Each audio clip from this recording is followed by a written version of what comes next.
আজ আমি তৈরি করেছি বেগুনের চচ্চড়ি। কালো জিরা আর পেঁয়াজ ফোড়ন দিয়ে আর লঙ্কা আর হলুদ দিয়ে, তারপরে পেঁয়াজ লঙ্কা আর হলুদ দিয়ে বেগুনটা দিয়ে দিয়েছি। আর এর মধ্যে কোনো জল লাগে না, বেগুনের থেকে তো জল বেরোয়। ঢাকা দিয়ে দিয়েছি, বেগুন সেদ্ধ হয়ে গেছে, নাড়াচাড়া দিয়ে নামিয়ে রেখেছি। তৈরি হয়েছে বেগুন পেঁয়াজের চচ্চড়ি। হয়েছে মেটে আর পত্রির কষা। আলু সেদ্ধ করে নিয়েছিলাম আর জিরে ফোড়ন দিয়েছি। পেঁয়াজ আমি কিছুটা কুচো পেঁয়াজ ভিজেছি আর কিছুটা একটু ডুমো ডুমো, একটু দেখা যাচ্ছে ভেতরে ঢুকে আছে, ডুমো ডুমো করে ভেজে ওপর দিয়ে দিয়েছিলাম, একটু এদিক ওদিকে ঢুকে পড়েছে। আলু সেদ্ধ করে নিয়েছি, আলুটা একটু মশলায় কষিয়ে আর তুলে রেখেছিলাম। লঙ্কা, হলুদ, জিরে, ধনে, একটা কাঁচা লঙ্কাও দিয়েছি।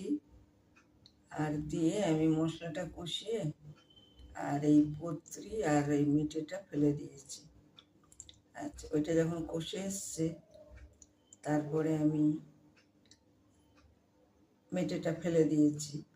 মেটেটা ফেলার খানিক বাদে আমি আলুটা ফেলে দিয়েছি, সেদ্ধ আলুটা। এটা আমি নুন দিয়ে, একটু বেশি করে নুন দিয়ে সেদ্ধ করি যাতে ভেতরে নুনটা ঢোকে। আর নামাবার আগে আমি ফোড়নটা দেওয়ার আগে আমি আজকে একটু লবঙ্গ, এলাচ, দারচিনি ফোড়ন দিয়েছিলাম। ওটা দিলেও হয়, না দিলেও হয়। আচ্ছা, দিয়েছিলাম। আর নামাবার আগে আমি দিলাম জায়ফল, জয়িত্রী, জায়ফল, জয়িত্রী আর ওই সামরিচ, গোলমরিচ আর সামান্য একটু ভাজা জিরের গুঁড়ো দিয়ে আমি এই মেটের আর পত্রিটা কষা কষা করে রান্না করলাম। ভালো লাগলে লাইক করুন, শেয়ার করুন, আমার পাশে একটু থাকুন।